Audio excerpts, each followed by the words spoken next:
আবারও প্রধানমন্ত্রী হবেন নরেন্দ্র মোদী। কি বলছে মোদীজির রাশি নক্ষত্র, কি লেখা রয়েছে নমুর কুষ্ঠি ঠিকুজিতে।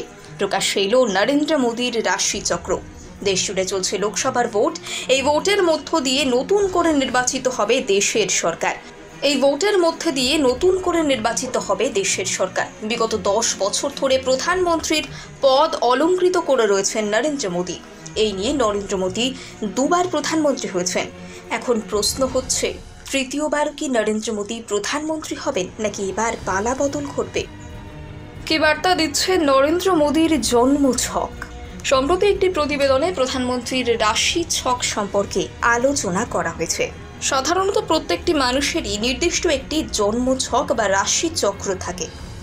এই রাশি চক্র দেখেই বলে দেওয়া যায় কোনো ব্যক্তির আয়, উন্নতি, মঙ্গল, অমঙ্গল সারা জীবন কেমন চলবে। তেমনই প্রধানমন্ত্রীর রাশি চক্র থেকে আভাস মিলছে তিনি নতুন করে প্রধানমন্ত্রী হবেন কি হবেন না। প্রধানমন্ত্রী নরেন্দ্র মোদীর জন্ম 1950 সালের 17 সেপ্টেম্বর।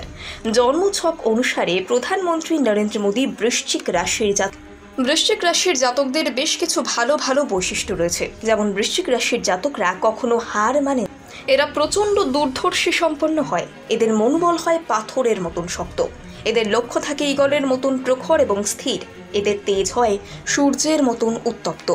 তথ্যসূত্রে জানা গিয়েছে প্রধানমন্ত্রীর জন্মছকের চাঁদ এবং শনিতে লক্ষ্মী যোগ রয়েছে, যার ফলে কর্মস্থলে নরেন্দ্র মোদীর জয় জয়কার হওয়ার সুফল সম্ভাবনা রয়েছে। তার জন্মছকের কারণেই তিনি দুবার প্রধানমন্ত্রী হয়েছে। চলতি বছরের লোকসভা নির্বাচনেও হাড্ডাহাড্ডি লড়াইয়ের জন্য প্রস্তুত নমো। পাশাপাশি চলতি বছরে প্রধানমন্ত্রীর জন্মছকে দুর্দান্ত ট্রানজিট রয়েছে।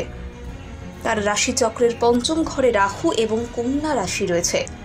এছাড়াও বুধ এবং দশম অধিপতি সূর্যের দিক থেকেও ভালো রাজযোগ রয়েছে। আর তার ফলে 2024 সালে মোদীর ভোট কুশলী নীতির পারদর্শিকতা বজায় থাকবে।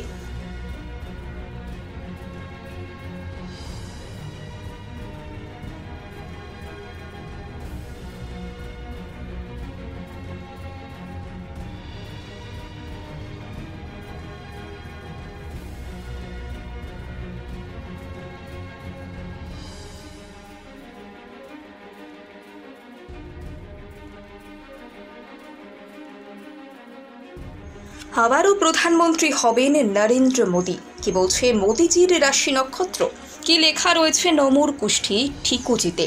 প্রকাশ্যে এলো নরেন্দ্র মোদীর রাশি চক্র। দেশ জুড়ে চলছে লোকসভার ভোট। এই ভোটের মধ্য দিয়ে নতুন করে নির্বাচিত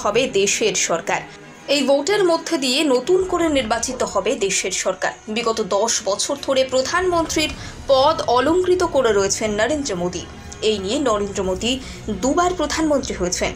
এখন প্রশ্ন হচ্ছে, তৃতীয়বার কি নরেন্দ্র মোদী প্রধানমন্ত্রী হবেন, নাকি এবার পালা বদল ঘটবে?